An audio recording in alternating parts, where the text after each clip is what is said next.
3-sentence short IDs for this. 2 3-sentence short IDs for this. Whichever one you choose. Either 2 New Deal laws or 2 causes of the Great Depression. Everyone got that? That's an A. Do the first one. B. You good on that? Any questions on that? And then you must do one more. So you're gonna have to write 15 sentences. I know. The whore. Oh boy. One on trickle-down economics. That's only, yeah, you're right. It's 15. How will you do it? Well, you're typing. But I'm telling. Oh. Any questions? Yes. Like. No. One sentence explanation, 1 sentence example of it, 1 sentence importance. Exactly the same. Sound good? So we don't need to do that. What's that? We don't need to do like background on these short these. No, not meaning this explanation, not this. 3 sentences. Everyone got that? 3 sentence ones. But you have to pick which example or which reason you think is. So you pick, banks or pizza or whatever it might be. Roll the dice, see if it works for you. I was looking at I think I have 12 or 13 multiple choice and be a team match and the match can be. I think got me last time. If there's only any consolation, I got 100%. Oh, okay. I nailed it. There's one I didn't like, but see, I changed the question, so I didn't close it. All right, here we go. So, do we get the antitrust and monopoly? Yes. This is the 5 year. Do we got antitrust and monopoly? We got gold standard, went through the first New Deal. No, that was Sherman's policy. So, he would, do we get this? Enforce the Sherman Antitrust Act, Federal Trade Commission, breaking up monopolies. Remember, we talked about monopolies. Monopolies, okay, they might be in some ways could have efficiency by economies of scale, but they raise prices and lower wages. And also, why innovate if you're a monopoly? I'm playing with the test on Teams, and Teams is a good example of why innovate if you have a monopoly. So yeah, it costs more money for something that's not very innovative. And that's exactly right. In fact, what? Apple. Yeah, the Apple phone, what are the iPhone 58 or whatever it is now. But it's just, they just kind of do little cosmetic changes to charge a lot. Why? Monopoly. That's what monopolies do. So this would be basic. The United States would continue with very, very aggressive anti-monopoly policy until you can see it start happening in the late 70s, but when the conservative revolution would really take over the United States again and go back to trickle-down economics. And under Ronald Reagan, it completely did a 180 and no more enforcement of monopolies. Pretty much completely ended. And that would be all the way until Biden became president. And when now President Trump is back to, we're not 100% certain because he does kind of move around his policy, but almost certainly there will be no antitrust for the next 4 years. So the results, it most certainly brought back confidence. The economy did get booming again, or at least economic growth started for that year and a half, but it wasn't big enough. It was not quite big enough. But Roosevelt had other options. See the deck of cards, I kind of there's a lot of, he has a new hand to deal. I did forget one thing. It'd be during the Roosevelt administration, right away, they ratified the Constitution and prohibition. Actually, they passed a law to allow for low alcohol beer, and then eventually ended it. The idea being the country needs a beer after the Depression, but also that statement said a lot. But also it could raise alcohol taxes, etc. So that is what happened though with unemployment. Here is the unemployment rate with government jobs, and it did go down, but it still was about 20% in 1934. The program wasn't big enough to end the long-term unemployment, and it was stagnant, still stuck in debt deflation. So yes, the country was doing better, but there's still a credit freeze. Companies were still afraid to expand. So while this is going on, Roosevelt's enemies came out of the woodwork. It's hard to find a president in American history. In fact, I don't think you'll find a president in American history that was more popular than Franklin Roosevelt. But the small percentage of enemies hated him with a passion that's hard to put into terms. I guess the closest president you'll get to that would be Andrew Jackson and Abraham Lincoln and Roosevelt. Because the vast majority adored him for whatever reason it might be, but the enemies despised him. And a couple things why. This went against trickle-down economics. And most were social Darwinistic. In fact, social Darwinistic is very nice for people who inherited wealth. They can claim, I earned this, I deserve this. It also kind of gives you a free pass to not worry about other people. But trickle-down economics, everything Roosevelt was doing went against this. Every single thing. So, one of the biggie were tax increases. High marginal income tax rates on the very wealthy, which we'll get to in just a second. And they were completely opposed to that, and I'll explain why in just a sec. But because of this, they despised him. Not only that, conservatives were upset about his views towards race. Roosevelt did not fight for civil rights, even though he claimed he wanted this because he needed Southern Democratic support. But New Deal programs did not discriminate based upon color of skin. And that was revolutionary. The Army still remained segregated, the federal government remained segregated. So there was a lot of people left behind, but for the first time, there was a feeling that government was being fair since Reconstruction. African Americans who could vote in the United States, generally about 60-40 voted Republican up to Roosevelt because that was the party of Lincoln. After Roosevelt, African Americans started to vote overwhelmingly for Democrats.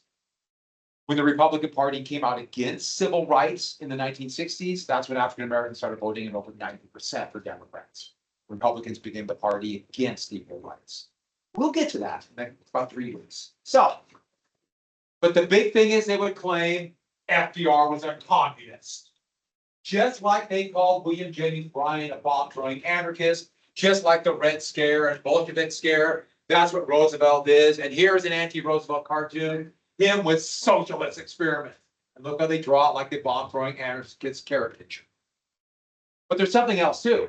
Roosevelt came from old wealth.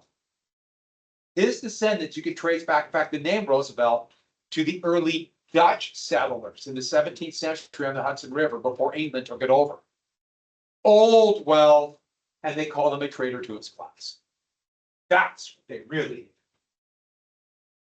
He was very wealthy. And yet here he is doing populist roundup, and not fake populists, real populists. His support came from working people, small farmers, small businessmen. Not all. So, in the fall of 1933, would be an attempt to overthrow Roosevelt. It'll be dubbed the Wall Street Putsch, meaning the wealthiest Americans, especially J.P. Morgan Jr. and the DuPont family. The DuPont family got incredibly wealthy on chemicals for paint. And the plan was to overthrow it. And they had help with these ultra-nationalistic groups from World War I called the Liberty Group. And the plan was to replace Roosevelt. Well, he would maintain as president, but replace the executive with a Department of the Homeland. And they would use they would try to reestablish the bonus army, but have that force Roosevelt to get power. That's why right after 9/11, the Department of Homeland Security was created.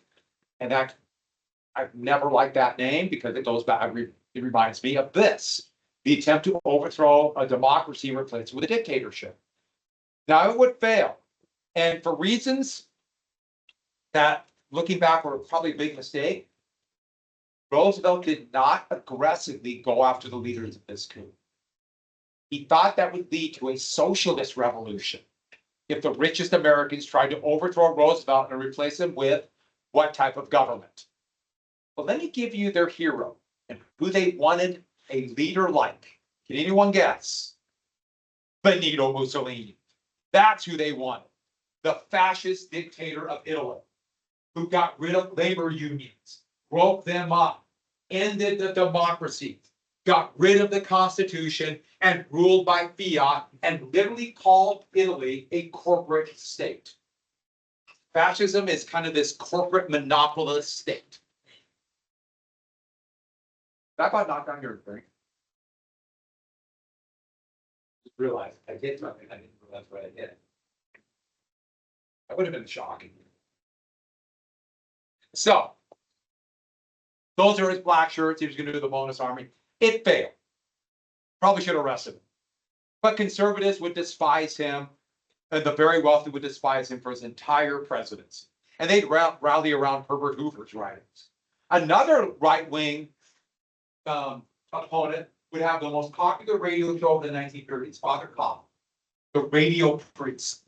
He started out as anti-bank and anti-communist, and in fact, he was kind of pro-Roosevelt for the first year, but then decided that Roosevelt was part of a Jewish communist cabal to take over the United States. Here is Father Coughlin in Detroit, speaking at the Tiger Stadium for the Detroit Tigers. He would do radio shows in front of thousands of people, billions listened to him. And he went from being pro-Roosevelt to being openly sympathetic to the Nazi Germany, trying to finally stop this Jewish cabal and started to call Roosevelt Roosefeld, which is kind of a take on a Jewish surname. And this is from his newspaper, this picture, a cartoon of Roosevelt in the pocket of a horrible Jewish caricature.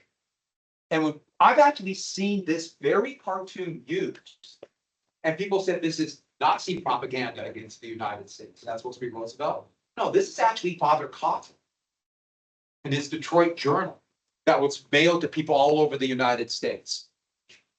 And the idea that he had gone too far to the communists, and the communists and banks were part of the Jewish conspiracy. This was the most racist time in our history. And Father Coughlin was still very popular until Germany declared war on the United States in 1941. From the left, communists despised Roosevelt.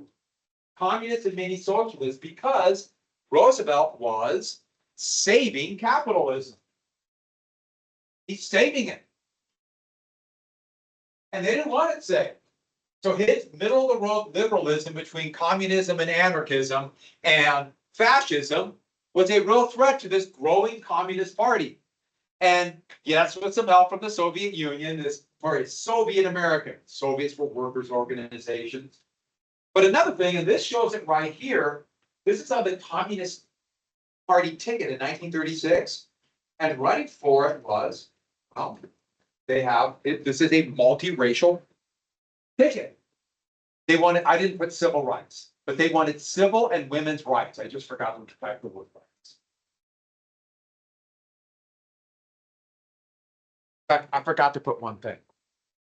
I got nothing to write. Let me change something I forgot. Everyone put Dr. Francis Townsend, and I'll explain in just 1 second. Townsend came up with this is from the left, came up with an idea.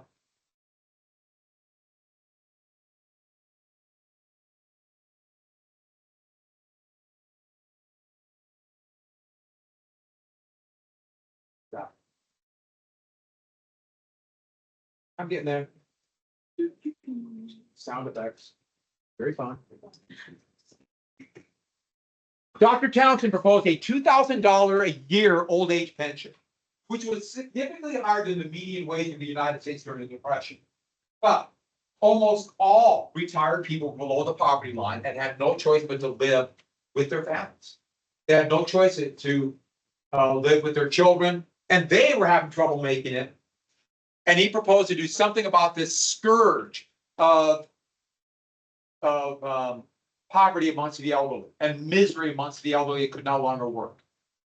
Now, this was much higher than Roosevelt was willing to spend. But Roosevelt, who wanted a smaller old age pension, could use the popularity of Townsend, and they literally said this Townsend plan and Townsend clubs. There he is, relatively unassuming doctor, but doesn't look all that radical, but look radical to have revolutionary ideas. Roosevelt would use that potential of a $2,000 pension to say, we need a smaller social security. And telling more conservative Democrats, support this, or we might have that. Then he would turn around to more left-wing Democrats who wanted a bigger plan, saying, we have to go for a smaller one, because if we don't, conservatives will get it. So he used both sides, and this would help push him. Another one that would push Roosevelt would be the kingfish, Huey Long. Huey Long was the governor, then the senator of Louisiana. The kingfish was not used as much, but kind of like the name for like a boss. He controlled the state of Louisiana. And he started this club called the Share Our Wealth Club.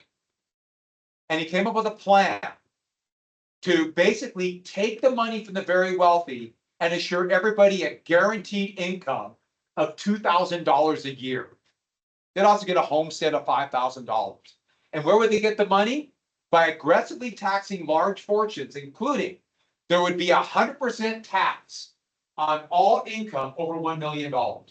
So any income over $1 million would be taxed away, with the idea being it would be spread out evenly amongst the population, getting rid of poverty. High marginal income tax rates have the effect of raising wages on working people. So that was his plan. And he looked like he was going to run for president in 1936. And this would split the vote, the pro-New Deal vote, and lead to a Republican. The Roosevelt administration was really scared. And Huey Long was becoming incredibly popular. His radio show, he's just affable, kind of down-homey. People really liked him.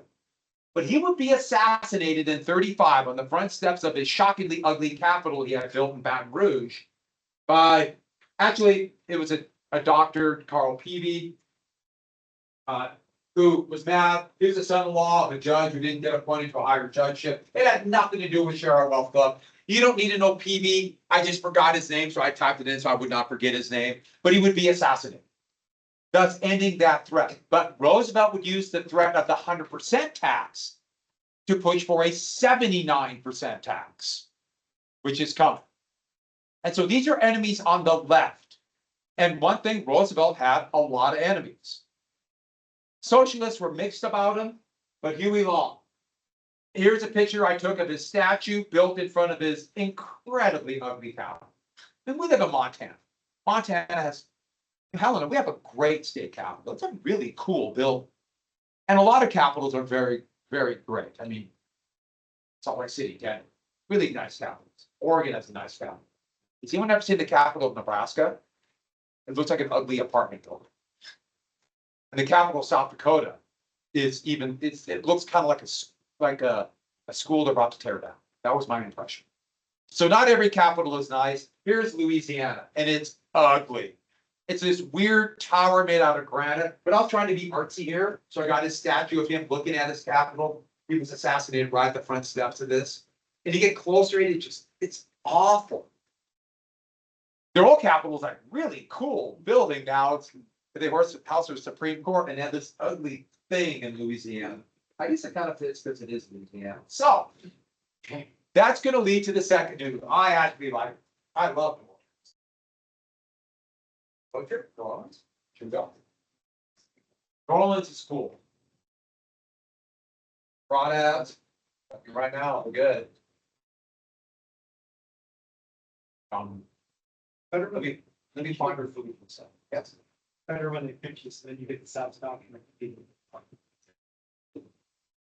Yeah, but I didn't want that process. I just wanted to serve and dump it on the newspaper. Back to this. The second New Deal then would be bigger programs and much more use of liberal economics, which we'll get to on Friday. Our kind of last little thing of the year will be liberal economics. And it's going to be spending, the old reliable, and more programs. I love this. It's evolution, not revolution. The economy has changed. Society has changed. We need a bigger government. So the second New Deal. I should add, Washington, D.C. you go to today, that would be creating the New Deal. You know, there were still sheep grazing in front of the White House when Hoover was president. Seems so weird today. Now, totally different. But first biggie, Social Security. The old age pension pushed by the Townsend Plan They got a much smaller pension. And it was not meant to be the sole income of retirees, but it was meant to be big enough to keep people out of poverty. And it worked. This ended, for the most part, poverty amongst the elderly. It is the most successful and popular government program in history. And the older you get, the more you would think about Social Security. And one thing to add, well, it's an old age pension, and it would be $15 a month. It's not that much at first, but it's enough to keep people out of poverty. And add this, I did not add this. Everybody gets it. Everybody who works, regardless of your income, gets it. Roosevelt was smart. If everybody gets it, everyone got it, did you write that down? Everybody gets this. If everybody gets it, no politician will have the guts to get rid of it. Now, we're gonna have an experiment of that right now, because the current government is very anti-Social Security. But we'll see where that goes. So back to this. $15 a month. Here's Roosevelt signing the bill. Boy, did they advertise this.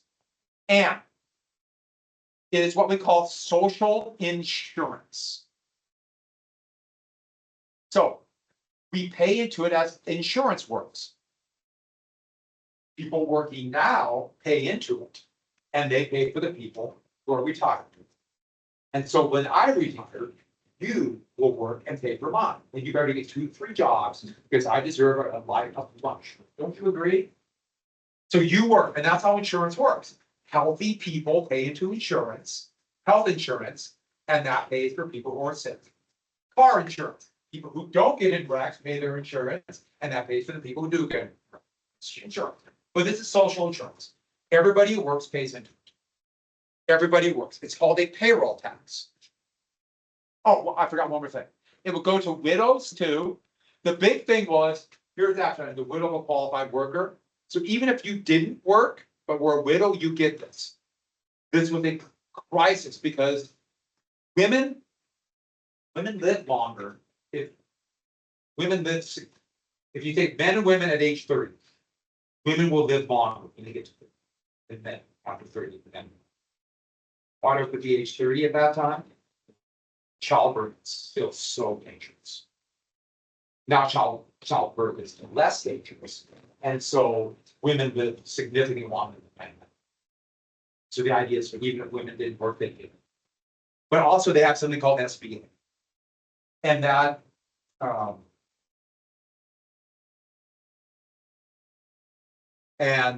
it's called survivor benefits allowance.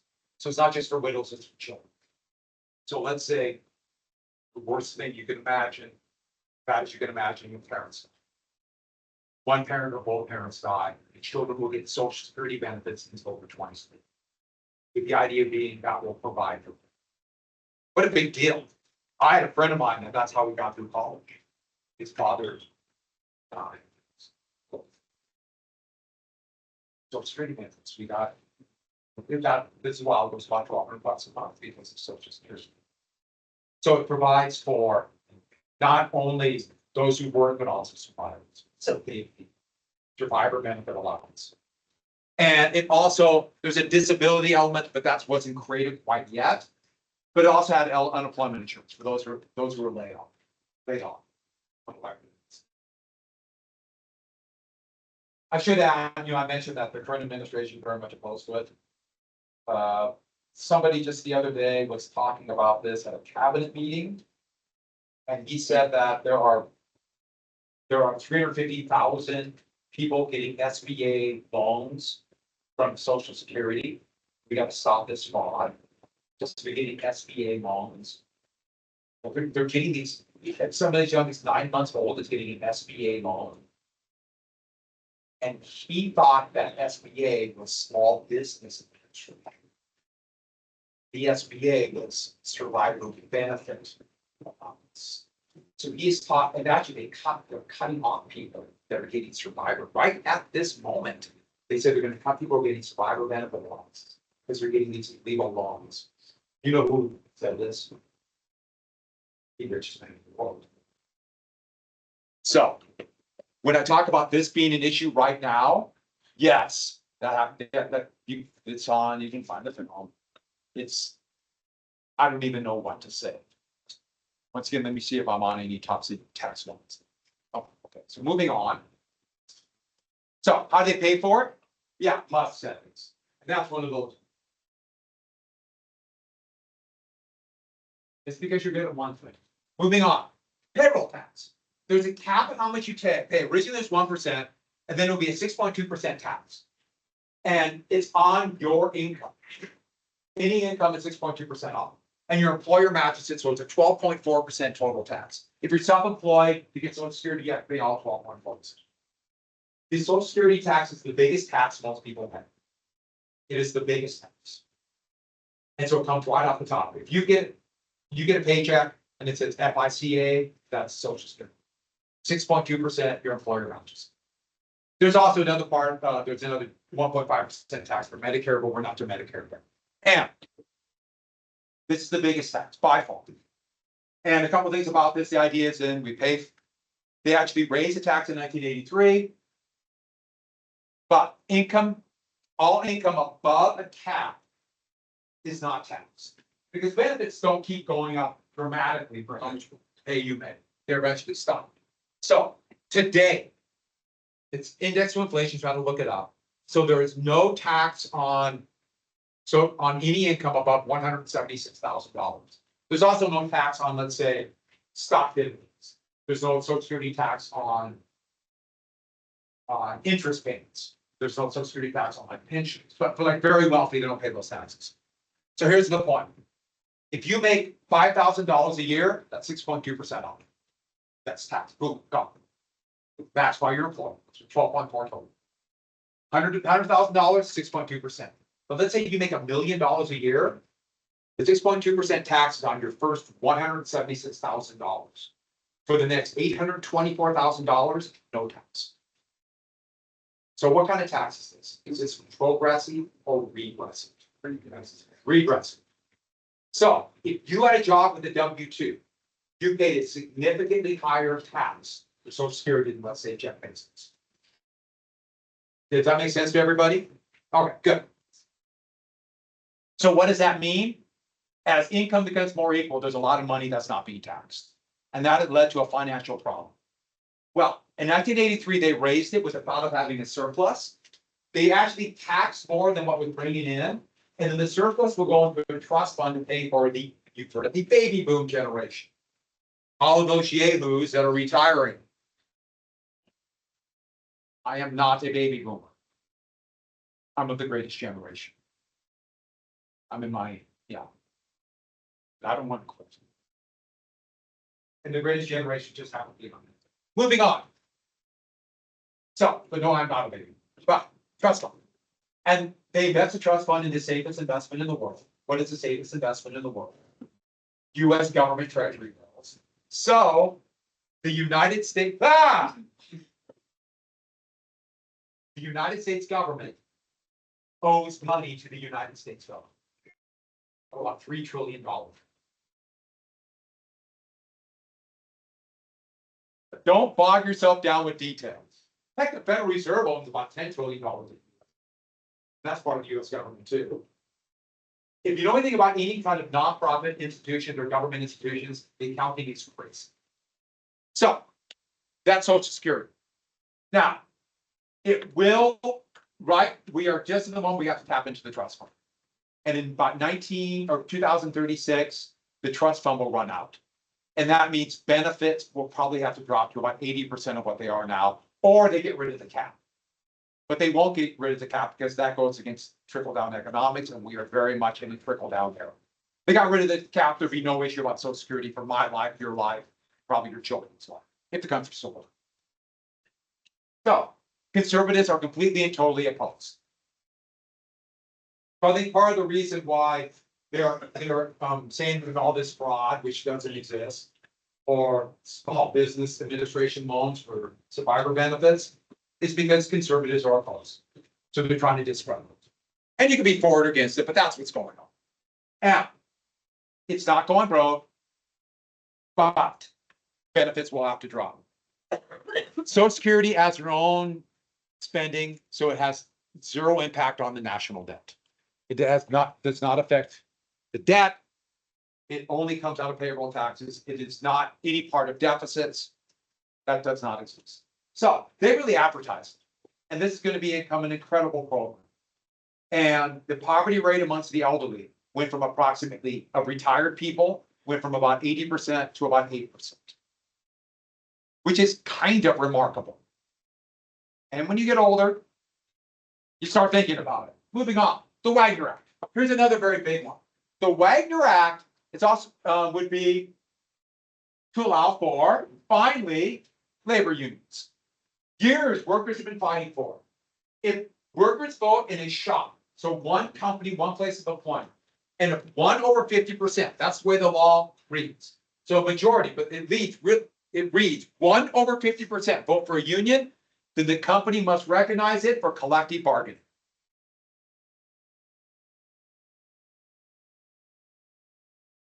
If there's any complaints or to adjudicate the election, it goes to the National Labor Relations Board. This is actually called the National Labor Relations Act, but everybody calls it after Senator Robert Wagner, who wrote the bill from New York. And has a 5-member board. Same deal. If the president is pretty pro-union, Biden was pretty pro-union. Had a pretty strong National Labor Relations Board. President Trump is violently anti-union. And so actually he's fired 2 of the members, which is going to court right now, and they don't even have enough for a quorum. So it's not functioning right. It's just not functioning. But we'll see where that goes. And the goal, get wages up. Unions raise wages. But there's another goal. It's really good politics. Union members will vote overwhelmingly Democratic until everything began to blow up, the Vietnam War in the 70s. So it's smart. Here, a poster from the CIO. If I went to work in a factory, the first thing I do is join a union, Franklin Roosevelt. So Roosevelt became the first fairly pro-union president. He started a little patrician argument against it. By 1950, 36% of all workers joined a union. And the threat of unionization would also raise wages in companies that didn't have a union. And we can see that right now. Amazon would be forced to raise wages in their warehouse, which are incredibly hard job, with really dangerous job. But they doubled their wages there because they were scared of having unions. They're violently opposed to a union. Right now, Amazon and Tesla are suing in federal court right at this moment to get rid of the National Labor Relations Act.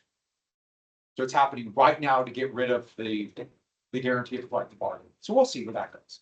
It's happening right now. It's in Texas. So, like I told you, we're living in exciting times. So we're having kind of revolutionary change. So, sit-down strikes would happen almost immediately. In the winter of 36-37 at General Motors, Flint, Michigan was their factories. Thousands of workers went to work and then literally sat down on the assembly line so they couldn't run the factory, demanding collective bargaining. And here are their supporters. These are kids of the workers. I like this picture. I love support my daddy.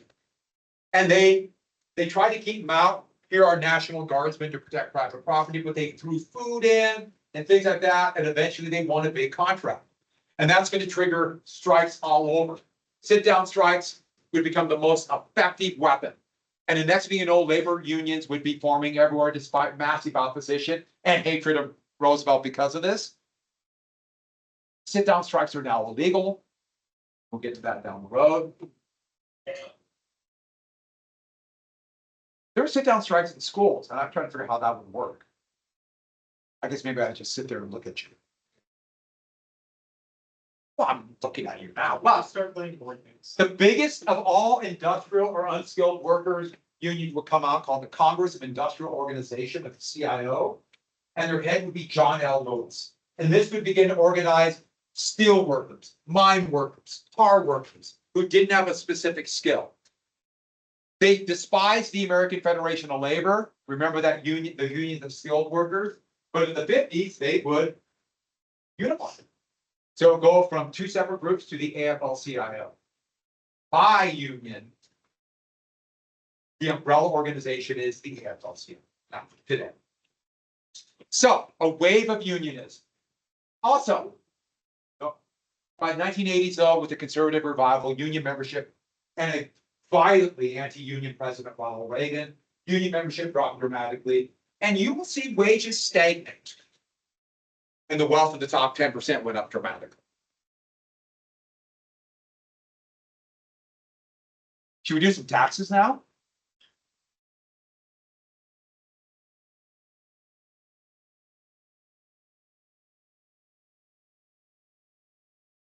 The Wealth Tax Act of 1936. It was also called the Soak the Rich tax, and it would set a progressive income tax. The highest marginal income tax rate would be 79%. Nobody paid 79%. These are marginal taxes. And also a progressive estate tax. So they would tax very large estates, very large. We have a progressive estate tax now. So any estates over $13.5 million is taxed. There's subsidy progressive taxes. So meaning virtually no estates are taxed. But why do this? Oh, being pushed by Huey Long and his Share the Wealth Club. Why do this? A couple reasons, but it discourages bubbles. Biggest reason. If you tax really high rates for the very high earners, they can't hoard the money. If they can't hoard the money, they can't speculate. Oh, sure, they might be able to lead a life of luxury, but it becomes difficult to speculate. You pull that money out of circulation. So either it's taxed and it goes to government programs, or if they don't want it taxed, this is a big deal that's going to happen in the 50s and 60s in the United States. It'll be reinvested in the company for research and development, R&D. The highest productivity gains in American history will be when the highest marginal income tax rate is 91%. We have almost no productivity gains now. The productivity gains per worker was like 3.5% to 4% in the 50s and 60s. Today, we're lucky to get 1%. They can't hoard wealth. And what does that mean then? The salutary effect of it boosts wages, because then money rolls back to workers. So it's harder to accumulate a big fortune. Oh yeah, but you get very rich. So you're going to see a situation, and it's only happened for a long period of time. It's only happened one time in our history. After these taxes, with the gap between the rich and the poor.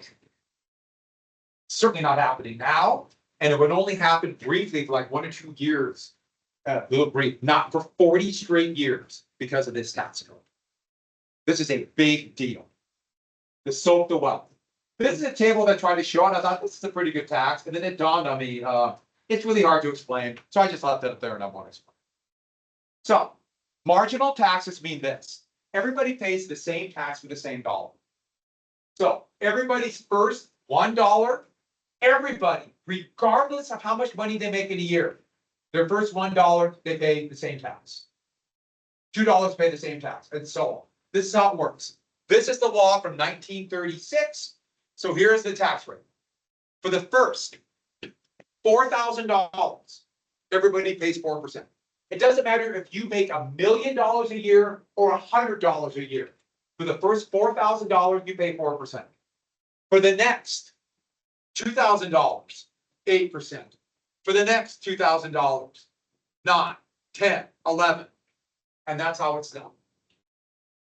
Don't worry, the math is shockingly easy.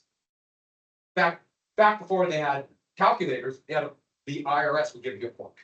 And you just figure taxable income, that's what it is. So it's really easy. Yes. Is it like only?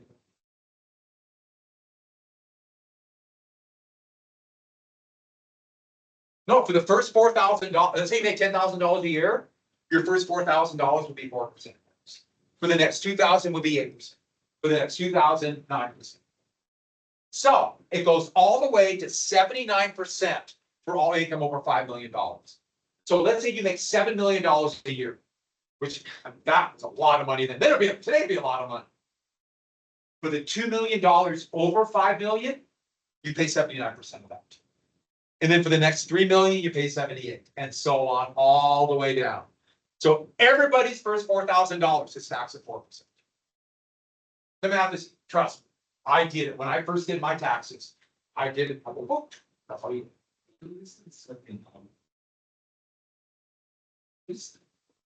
It was a, yes, ADC 200. That's really it. That is really it. Yeah, exactly like, yeah, you put a price $2.99 instead of $3. Yeah, that's really the reason why. So, that's how taxes work. So, these are the numbers, you seem a little better. That's how it works. Taxes are done this way too. And the idea is to not discourage people from earning more money. If you all of a sudden had to pay all your income, let's say you went from, $8,000 to $10,000, got a raise. If you had to pay the full 10%, you might be discouraged to take a pay increase. This allows you to take a pay increase, and you're paying the same tax for the same dollar. That's how taxes work today. I should add, what I'm telling you, according to polls, most adults have no idea. But I should be honest, most people don't do their taxes. Because this is easy. What's difficult is finding your taxable income, and that's what accountants do. That's what CPA is.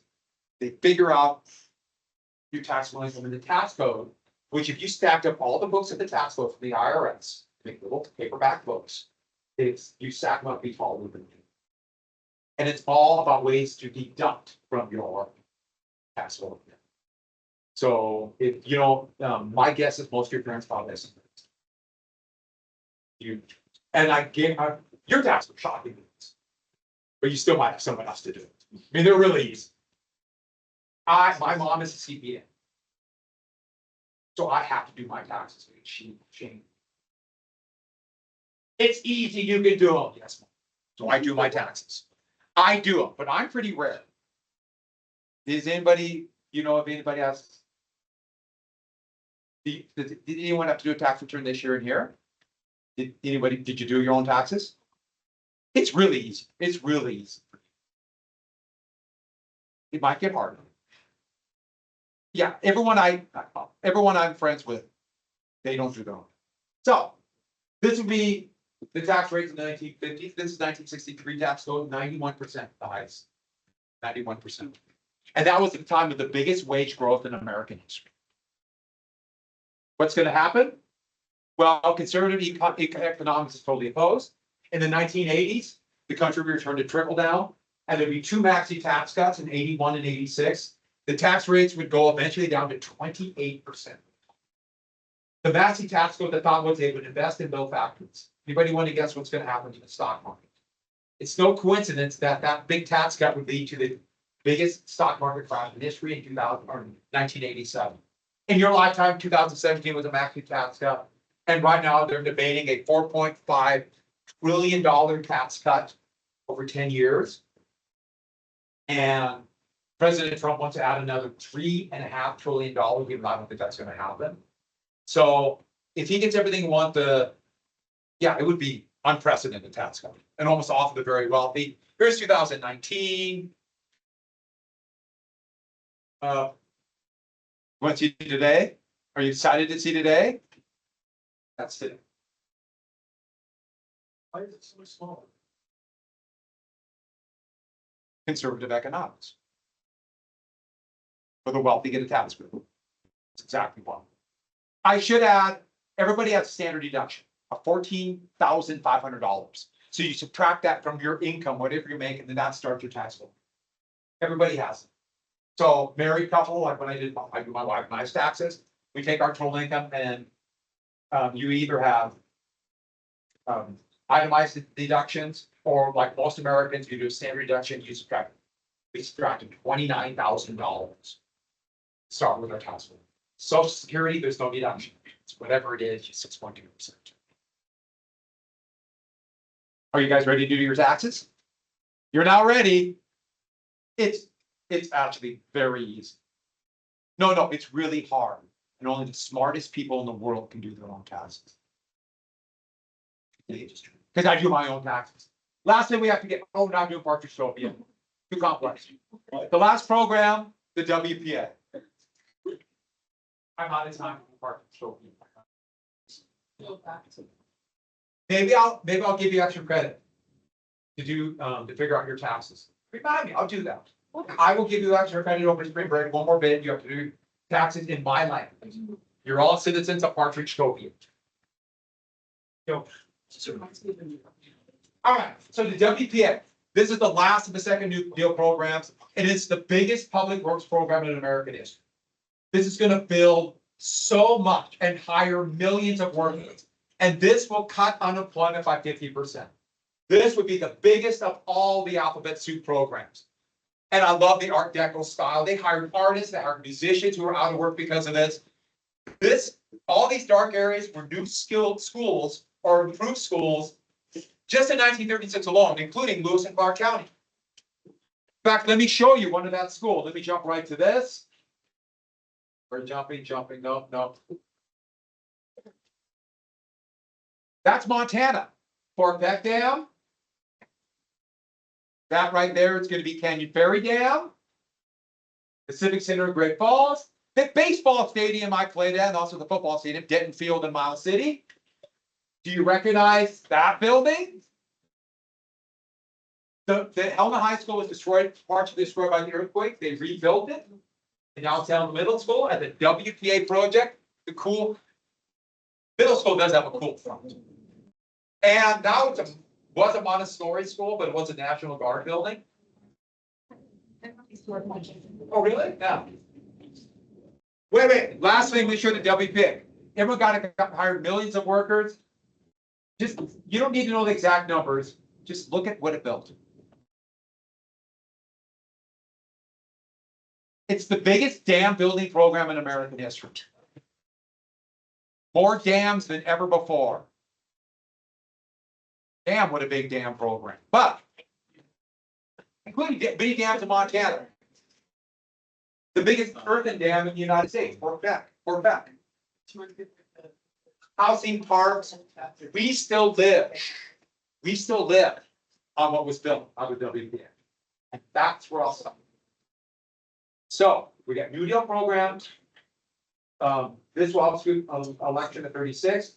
A little bit left of the New Deal on Friday, do liberal economics, sound good? Test tomorrow, bring paper, bribe. What else do we want? I want to move your notes. Oh, don't forget this, right? Everyone remember that?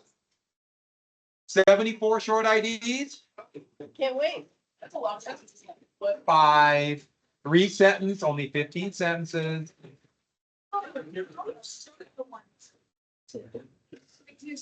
Just start explaining what it is. And then the second one, you don't. Like, No, you start explaining, okay, so the cause of the New Deal, and you Okay. start explaining debt deflation. okay. Yeah, so just start. It's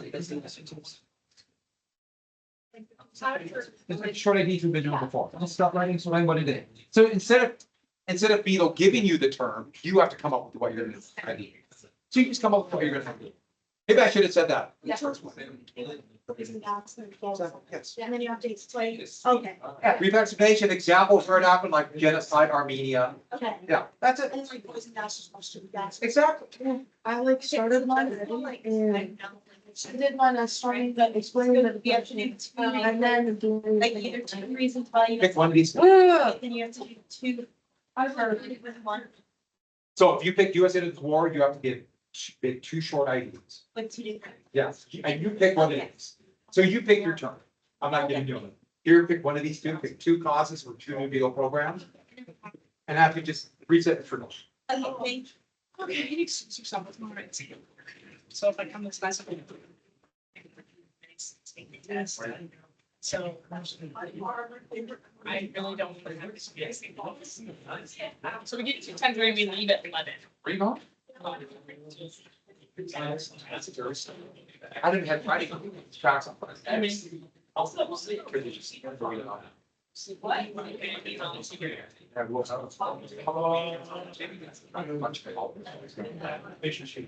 What? You're responsible to remind me. Yeah. Really strong anything tomorrow. Or Georgia. I know, so maybe we want you to chase this. Yeah. Is there a specific time when it's easier? Some offer when you get back. Or Like, I can take it today, I can also take it when I get back. Take it when you get back, we just do it, just fit in. That's it. Okay, thank you so much. Oh, that's so helpful, and, And we gotta get. okay, and then the extra, so they're not gonna be extra. So tax credit will be on P. Okay. I have a list of movies to watch and it's on. I make it something. And the deal is, there's view rated R, there's already is no.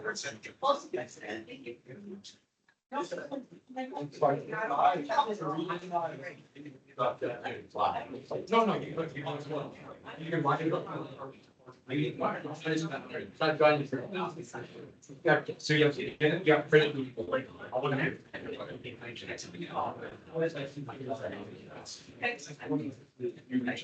Let me shut off the camera and let's get to work. We're covering a lot today. We got a lot of things to do in a short time to do it. We're gonna do what they say can't be done.